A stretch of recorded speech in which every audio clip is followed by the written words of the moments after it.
Graça e paz, irmãos. Vamos, nesse momento, ler o capítulo 20 do livro de Apocalipse e vamos começar lendo o versículo de 1 a 6, onde está escrito assim: Então vi descer do céu um anjo, tinha na mão a chave do abismo e uma grande corrente. Ele segurou o dragão, a antiga serpente, que é o diabo, Satanás, e o prendeu por 1000 anos. Lançou-o no abismo, fechou-o e pôs selo sobre ele, para que não mais enganasse as nações, até se completarem os 1000 anos. Depois disso, é necessário que ele seja solto pouco tempo. Vi também tronos, e nestes sentaram-se aqueles aos quais foi dada a autoridade de julgar. Vi ainda as almas dos decapitados por causa do testemunho de Jesus, bem como por causa da palavra de Deus. Tantos quantos não adoraram a besta, nem tampouco a sua imagem, e não receberam a marca na fronte e na mão, e viveram e reinaram com Cristo durante 1000 anos. Os restantes dos mortos não reviveram até que se completassem os 1000 anos. Esta é a primeira ressurreição. Bem-aventurado e santo é aquele que tem parte na primeira ressurreição. Sobre estes, a segunda morte não tem autoridade. Pelo contrário, serão sacerdotes de Deus e de Cristo e reinarão com ele os 1000 anos. Nós vemos que no capítulo 19, nós vimos o final da besta que saiu do mar e do falso profeta, que é a besta que saiu da terra. Foram lançados para dentro do lago de fogo que arde com enxofre. Muitas vezes as pessoas perguntam assim: por que Satanás não foi com eles? Isso é uma daquelas perguntas que eu não vou tentar resolver, eu não sei. E, para ser sincero, ninguém sabe, mas Deus tem ainda alguma coisa para fazer que nós vamos vendo no decorrer do tempo com Satanás. Então, se joga para lá, como é que ia fazer?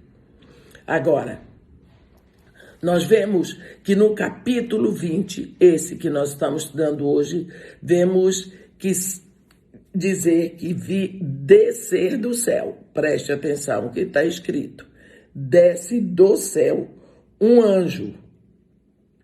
Ele tinha na mão a chave do abismo e uma grande corrente. Se o anjo vinha do céu e ele tinha na mão a chave do abismo, é porque a chave estava lá, não estava na mão do diabo. Jesus Cristo já disse: eu tenho a chave da morte e do inferno.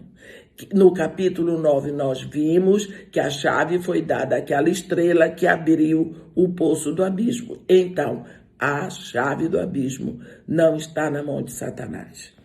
Ele desce, a Bíblia diz que ele segurou o dragão, ele segurou Satanás. Aqui João é enfático, porque alguém podia dizer: olha, mas dragão é uma figura assim, imaginária, não existe. Ele diz: não, é a antiga serpente, sim, o diabo, Satanás é ele. Ele segurou o dragão e ele lançou no abismo, fechou, pôs selo sobre ele.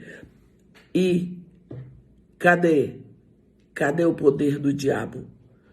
Depois disso, que ele está lá, vai ficar lá 1000 anos. E depois é necessário que ele seja solto de novo por um tempo. Esse período de 1000 anos é um dos assuntos de maior controvérsia do livro de Apocalipse. Estudantes ou apenas alguns curiosos da Bíblia sempre perguntam sobre a visão que se tem a respeito dos 1000 anos. E Geralmente, as pessoas estão divididas em 3 grupos sobre essa visão dos 1000 anos. Chama-se milênio porque, do latim, 1000 é mille anos. Então, milênio. Daí, o primeiro grupo são os pré-milenistas. Eles acreditam que a volta de Jesus é antes que Jesus vem para o seu reinado milenar, é antes da prisão de Satanás. Eles acham. O segundo grupo, que são os pós-milenistas, eles acreditam que o reinado de 1000 anos de Cristo acontece depois. E tem os amilenistas. Acham que esse reinado é literal, é simbólico, 1000 anos, é um tempo. Essa expressão, nós vimos, ela está escrita 6 vezes aqui no capítulo 20, entre o 1º e o 7º versículo. Não queremos criar discussões.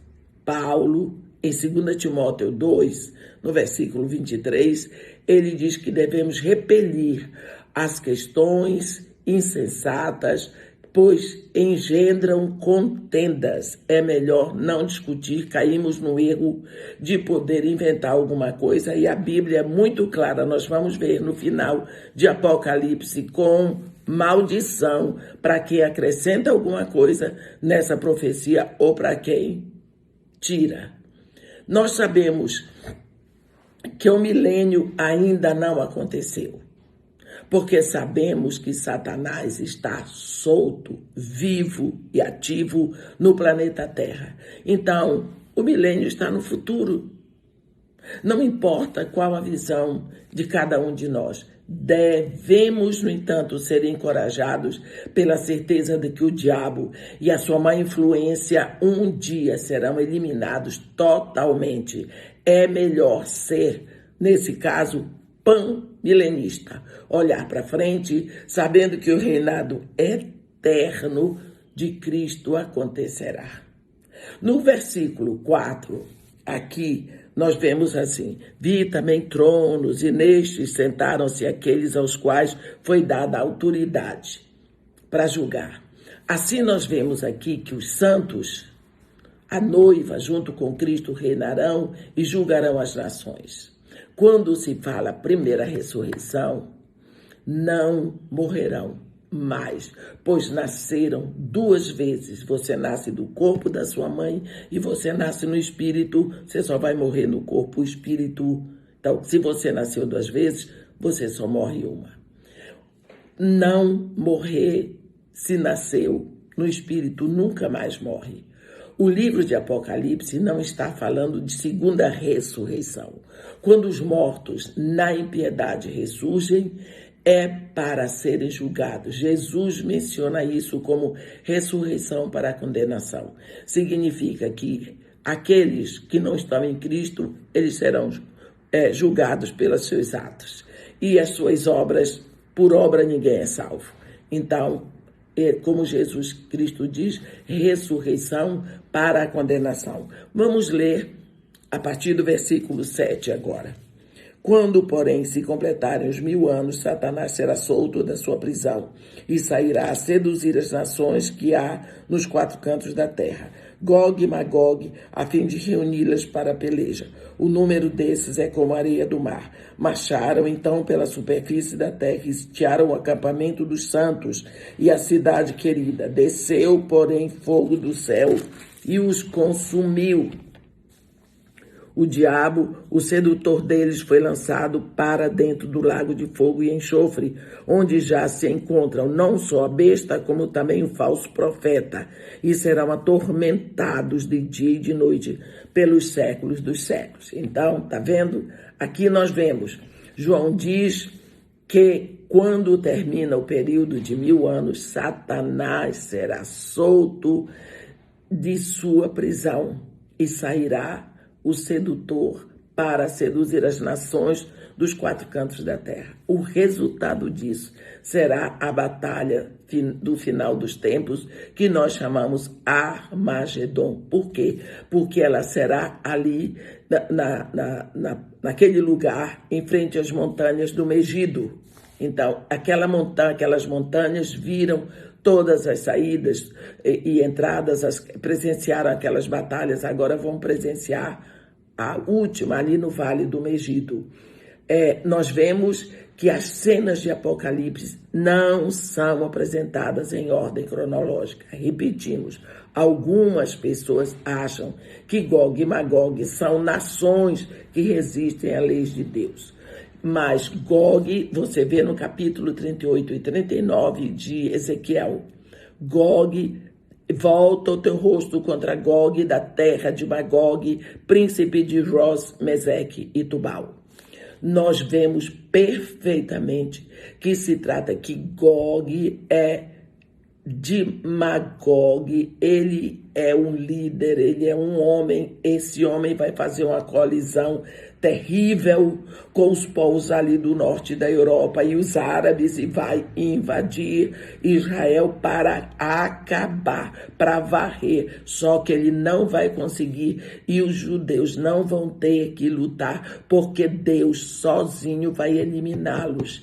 E aí então nós vamos ver o poder da Rússia e principalmente daqueles que maltrataram tanto o povo de Deus, nós vamos ver que eles vão ser aniquilados totalmente nessa guerra. Mas isso é outro assunto, capítulo 38 e 39 do livro de Ezequiel, começando já naquela cena do Vale dos Ossos Secos, no capítulo 37.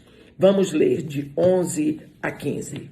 Vi um grande trono branco e aquele que nele se assenta, de cuja presença fugiram a terra e o céu, e não se achou lugar para eles. Vi também os mortos, os grandes e os pequenos, postos em pé diante do trono. Então se abriram livros, ainda outro livro, o livro da vida, foi aberto. E os mortos foram julgados segundo as suas obras, conforme o que se achava escrito nos livros. Deu o mar os seus mortos que nele estavam. A morte e o além entregaram os mortos que neles havia, e foram julgados, um por um, segundo as suas obras. Então a morte e o inferno foram lançados para dentro do lago de fogo. Esta é a segunda morte, e o lago de fogo. E se alguém não foi achado inscrito no livro da vida, esse foi lançado para dentro do lago de fogo. Então aqui nós vemos, aqui nesses versículos de 11 a 15, nós vemos que João agora vê um grande trono branco armado para o julgamento.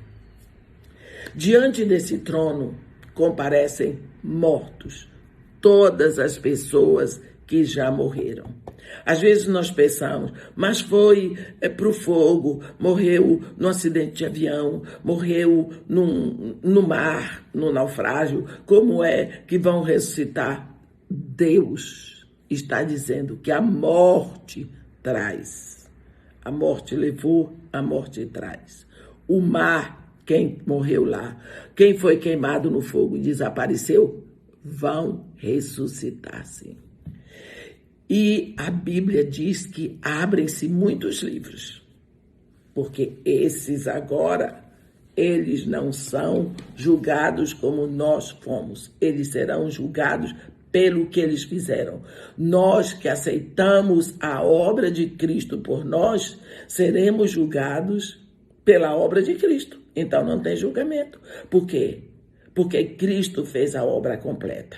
Então para nós não tem julgamento. Aquele que crê na palavra que eu prego não enfrenta julgamento, passou da morte para a vida, tem vida eterna. Essa é a palavra que Jesus Cristo diz. E tem livros e livros, mas tem também um segundo livro, o livro da vida, para uma classe de pessoas, como eu disse, os que creram na salvação através de Cristo. Os que serão julgados diante do trono são os que vão ser julgados pelas suas obras. E nós sabemos que por obras ninguém é julgado. A salvação é por Jesus Cristo. Não importa o que você fez ou o que você faz. Você só será salvo se você for e se render a Jesus Cristo. Nós vemos que Jesus veio para fazer essa obra. Quem rejeitou, quem não creu na obra dele, vai ter que enfrentar o trono branco. Tá vendo? Ninguém tem o nome no livro da vida porque fez coisas boas ou porque foi santinho aqui na terra, não, mas porque vieram a Jesus. Isso depende da escolha que nós fazemos em relação a Cristo. Ninguém vai fazer aqui ou ali, fazer obras boas para ganhar salvação, não. Nós devemos fazer as obras em decorrência da nossa salvação. Agora eu sou filho de Deus, então eu vou fazer o que Ele mandou. Então eu vou cuidar de uma coisa, vou fazer obras, porque a nossa fé é vista através da obra que nós fazemos. Mas a salvação é só em Jesus Cristo. Nós vemos que aqui em Apocalipse 15, Apocalipse 20, no versículo 15, e se alguém não foi achado inscrito no livro da vida, esse foi lançado para dentro do lago do fogo. Juntaram-se com a morte e o inferno. Lá ia a trindade satânica. Então nós vemos que esse capítulo 20 é um capítulo, assim, de decisão final. É um capítulo que nos fala que vai ter Armagedon. É a batalha final. É a batalha que vai concluir todas as batalhas. É a pior de todas as guerras. É a guerra que traz a decisão final. E depois, João fala do grande julgamento da eternidade. Muitas pessoas, nós temos falado, nós temos pregado, a igreja tem anunciado, eles rejeitam Jesus. Mas nessa hora, a escolha deles já foi feita. Essa escolha tem que ser feita até a hora da morte. A Bíblia diz, e se no último momento clamares pelo Senhor, serás salvo. Último momento, lembre-se do ladrãozinho lá da cruz. Aquele malfeitor foi na última hora, porque ele anunciou, ele abriu a boca, ele confessou. Não adianta pedir nada a quem já morreu, não. Você lembra que Elias disse para Eliseu, pede-me o que queres que eu te faça antes que eu seja tomada de ti, porque depois não adianta. O próprio Jesus contou uma parábola, inventou uma historinha para nos ensinar isso. Ele disse, o Lázaro, o mendigo, estava nos braços de Abraão e Jesus disse, olha, quem está aqui não pode ir lá na terra, porque existe um grande abismo intransponível. Quem está aqui não vai lá. E você vê que quem estava no inferno via as coisas por aqui. Pensava nas coisas daqui, mas quem estava lá está separado totalmente. Por isso, meus irmãos, João viu. A Bíblia diz que João foi levado lá para. Deus diz, vou te mostrar as coisas que em breve hão de acontecer. João viu isso tudo. Então, não é uma brincadeira. Precisamos fazer a nossa escolha antecipadamente. Nos rendamos a Cristo. Dessa forma, seremos filhos de Deus. Teremos direito à nossa morada eterna como filhos. Aqui, quando a Bíblia fala de Gog e Magog, isso é uma batalha horrível que vai acontecer de todas as nações, aquelas nações ali do norte da Europa, juntamente lideradas pela Rússia. E esse Gog, ele é príncipe de Magog, ele é da terra de Magog, ele é príncipe de Ros. Ros, algumas Bíblias não tem, só dizem Meseque e Tubal. Na minha e em outras tem príncipe de Ros, Meseque e Tubal. Ros é a junção de todos os países que falam a língua russa. Vai ser uma invasão que eles pretendem acabar, varrer com Israel do mapa, porque você sabe que nos mapas árabes não tem o Estado de Israel. Mas como Deus fez em Gideão, quando chega lá, entre eles, os invasores, um vai matar o outro. E vai ser um morticídio terrível. Bem, amanhã nós entramos então na ceia, nas duas cenas finais, capítulo 21, depois capítulo 22, sobre a noiva, sobre a Nova Jerusalém. Que Deus nos abençoe e nos guarde. Um grande abraço. Amém.